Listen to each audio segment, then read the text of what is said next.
Hey everybody, welcome back to Let's Talk. My name is John, and today here on the channel, we're going to be talking about 1989's Heathers, and its brand new Arrow Video 4K Blu-ray that just came out. And if you guys want to know nothing about Heathers and you want to skip ahead to the 4K Blu-ray review, you guys can do that right now, because I always like to give a quick film review, and that's what we're going to dive into today. First, so Heathers was released in 1989, directed by Michael Lehman. It stars Winona Ryder, really at the height of her powers. Also stars Christian Slater, pretty much at the height of his powers. And if you grew up in the 1990s, you guys knew about Christian Slater mainly through a lot of references to him being handsome or a great actor. And I never really thought Christian Slater was the greatest actor in the world. I really appreciate him mostly in this movie and in True Romance, which came out in 1993. But other than that, never really loved the guy. I always enjoyed him in those two movies. I get why people would think he's a very handsome fella. He's very charming in this movie. And this movie is a satire of 1980s high school films, very much the John Hughes movies,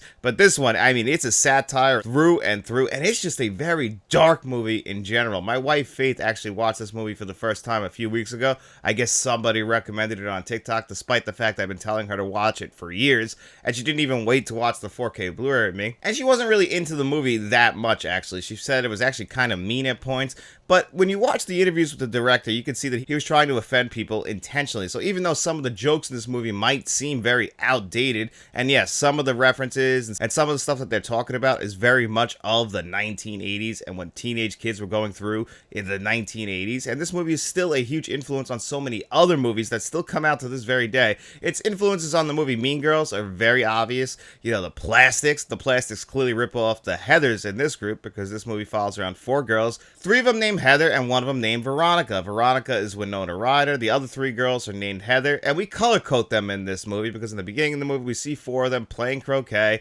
and I've never seen anyone play croquet a day in my life. I've only seen 1 croquet set in my entire life, so I always think that's pretty funny, but it's a way for us to color code the Heathers so that they stick out to us. One's red, one's yellow, one's green, and then Veronica is blue.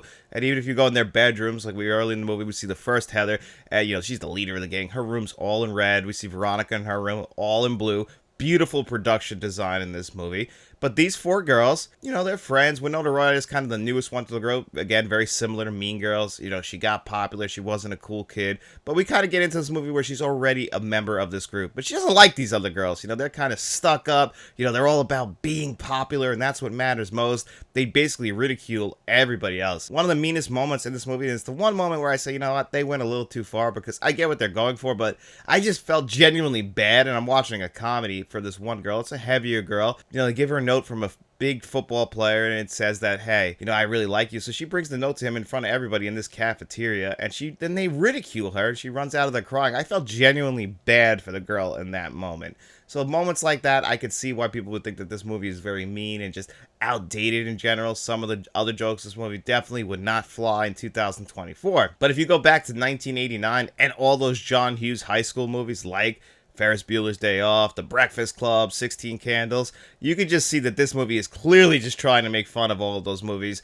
And I mean, Winona Ryder and Christian Slater's characters are just perfectly cast. They have great chemistry. You know, she's just so attracted to JD, played by Christian Slater in this movie. Not only is he the coolest guy in town, but he's just saying all the right things to her to get right into her head, to manipulate her, to really form to his beliefs, which are pretty much that, you know, these popular kids, they are the worst. You know, he's got some traumatic stuff in his past that, you know, why he would want to seek revenge on these kids who basically are just ridiculing all the other kids. But, you know, it comes from a dark place within him where it's a little bit hard to get fully behind him. Winona Ryder, for the most part, at the very beginning, when she thinks what's going on, you know, she gets behind him and she's willing to do all the stuff. But this movie, I don't want to go too deep into this movie because it is actually very surprising what happens. And again, it is very dark. The comedy is very dark, so I can understand why some people might not like this, especially watching in 2024. If you're not used to these types of movies, you might not even be aware that this movie is a satire. I mean, it's pretty obvious when you watch some of the lines of the dialogue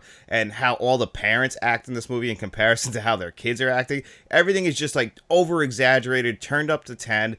and it works so well for this movie as a satire of those 1980s comedy movies. But if you're somebody who's not too much of a big fan of those movies or even checked out those movies, you might not get what they're going for this movie. You might be like, what the hell is this movie about? You know, there's shootings, there's kids killing themselves, you know, teenage suicide is a big theme of this movie, so for a lot of people that might seem a little bit dark. But for me, I've always enjoyed this movie, and a lot of it has to come down to the score and the beautiful cinematography and the beautiful production design of this movie. The entire movie has like this haze, this smoky haze to it. All the interiors, or even all the exteriors, it's always kind of just smoky, and it feels so much like the 1980s. The production design is incredible. You know, there's a church at one point, a funeral scene in this movie. Actually, there's a couple funeral scenes, but the way that they have it, like in the actual interior of this, is something you'll never see in any other movie, and it doesn't feel like, you know, what a high school would feel like, or what a funeral home would feel like, or what a church would feel like. It just feels something that's very unique to this movie. The high school they go to has a red carpet leading up to it,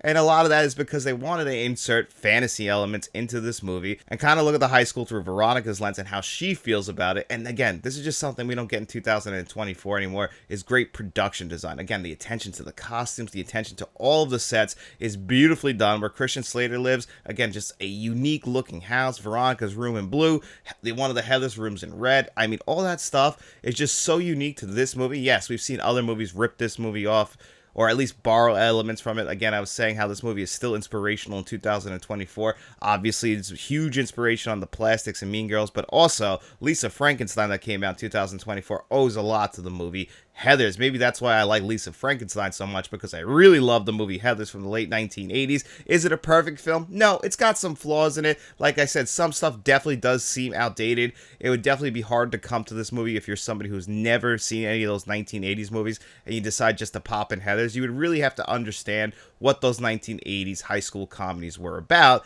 and understand that this movie is essentially a spoof or a satire of those movies, while also feeling very dark and having horrific moments in it. And again, that's what the score really matches up so well, is those horror elements and those fantasy elements. The score just illustrates all that perfectly, and the great production design does as well. So even if you don't want to check this one out on the 4K Blu-ray we're going to talk about right now, it's always streaming, and it's one I definitely can recommend you check out. But anyway, let's kick it over to the 4K Blu-ray review right now. You a Heather? No, I'm a Veronica.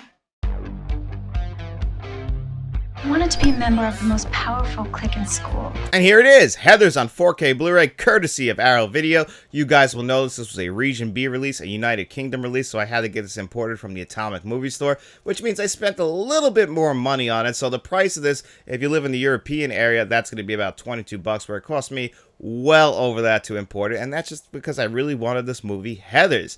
And if you bought this through the Arrow UK store, you also could have got a alternate slipcover. You could have got the slipcover that matches up to this right here. Your slipcover could have looked like this, the original movie poster.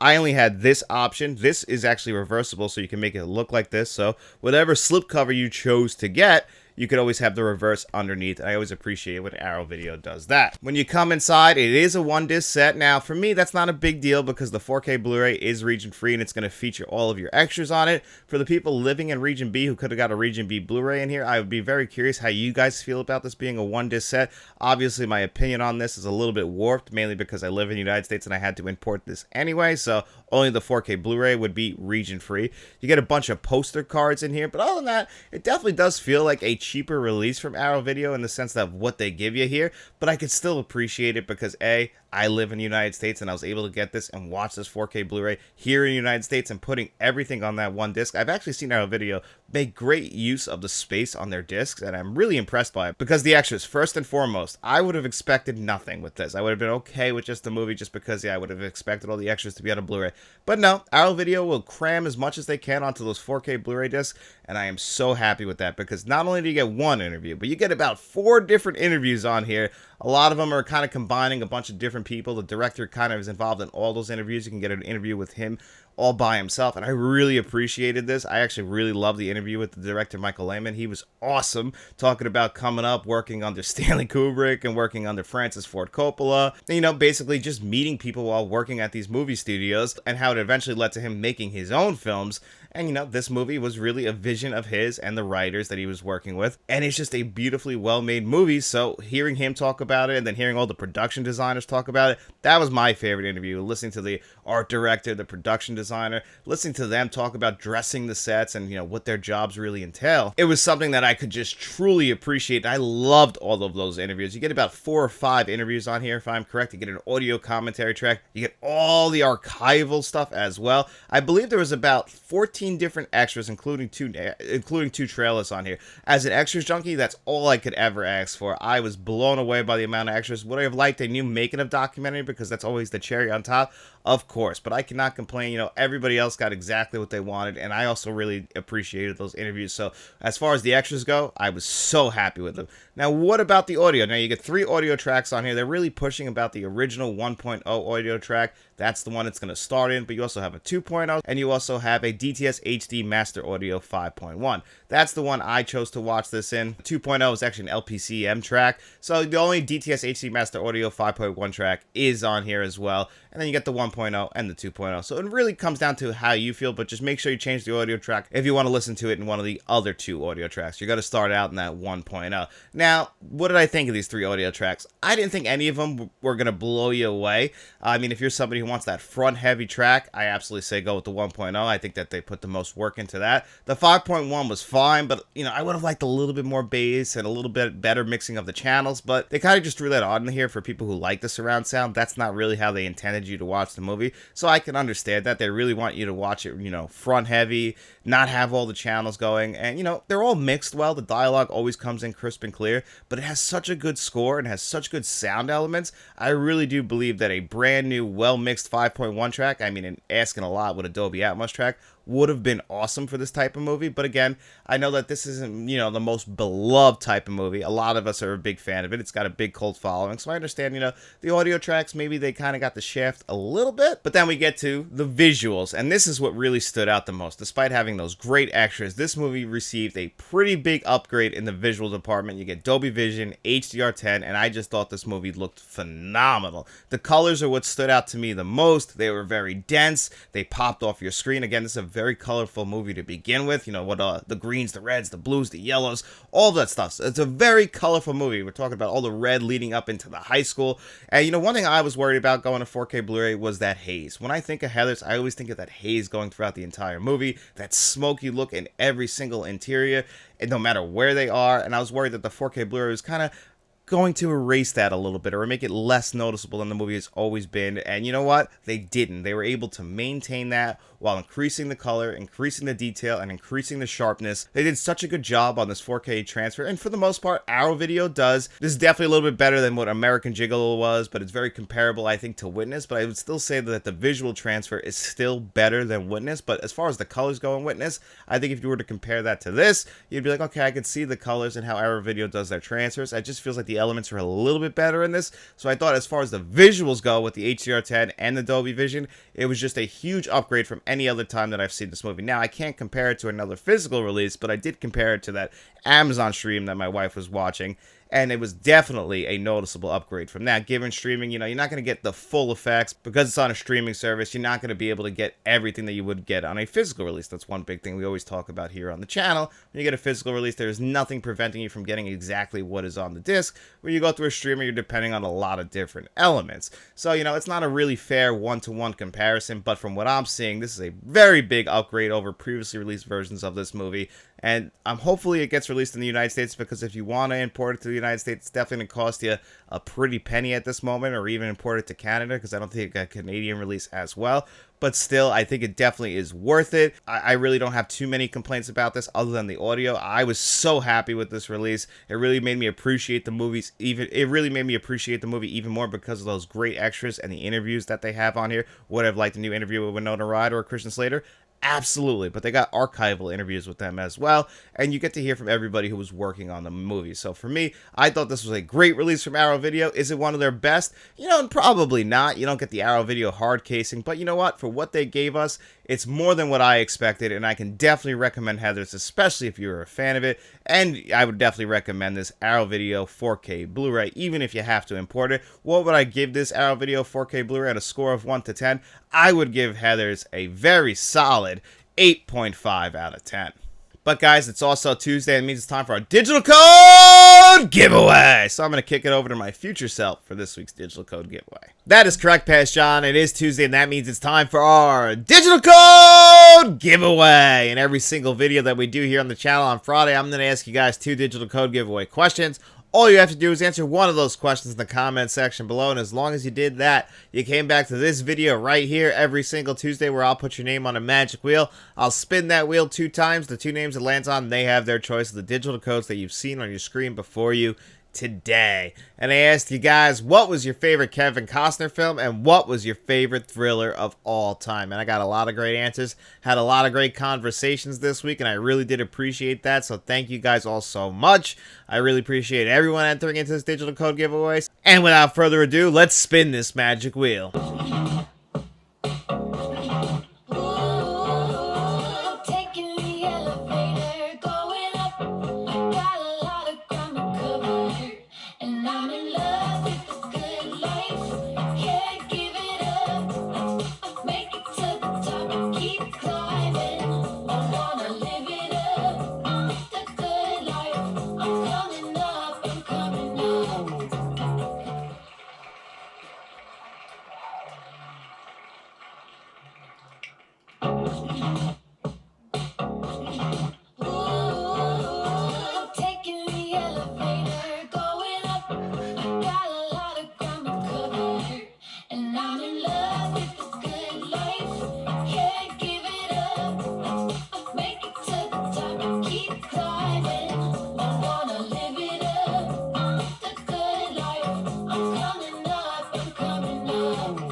Alright, congratulations to them do 486, you've won before, and to Randy Timestopper 3000, and that was clearly like right on the line, so we'll also give a digital code to Brian this week as well. So we got 3 winners this week, and congratulations guys. You know how this works. Reach out to me at my email address, letstalkentmt@gmail.com, or you can always reach out to me at Facebook, Instagram, and the artist formerly known as Twitter, which is now X. And this is also the part of the month where we will do our members giveaway. So if you are a channel member under the Friends tier, Producers tier, or Directors tier, each and every single month we'll put your name on a magic wheel as well. We'll spin that wheel and you'll have your choice of the following 4K Blu-rays. The new edition this month is Bill and Ted's Excellent Adventure on 4K Blu-ray. I actually just got the trilogy on 4K Blu-ray. That review will be out next Tuesday. I really wanted to have it out this Friday, but then I'll have to rush it. And I don't want to rush it because it's 3 movies and I want to take my time with the review to make sure it comes out perfect. So that will come out a week from today, but I'll be giving away this copy on 4K Blu-ray of Excellent Adventure. And then right behind that, we got The Lost Boys, an 80s classic, The Italian Job from Paramount, the remake of the 60s classic, Thor Love and Thunder on 4K Steelbook, and Super 8 on 4K Blu-ray, which is an alright film, not one of my favorites, but a good 4K Blu-ray. So let's spin this magic wheel.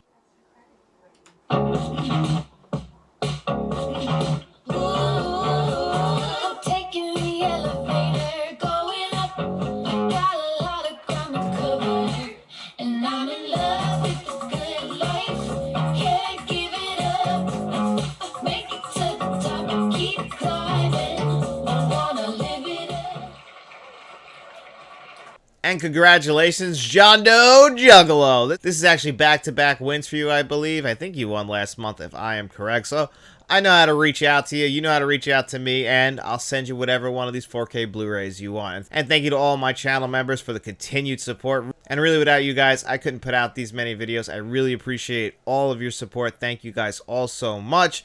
And if you guys want to become a channel member as well, you guys can look for that in the description below. But if you got no money to throw our way, guys, don't worry about it at all. All we hope is that you enjoyed this video. And if you did, don't forget to like, share, and subscribe. Tell your friends about us. And then we'll be seeing you around.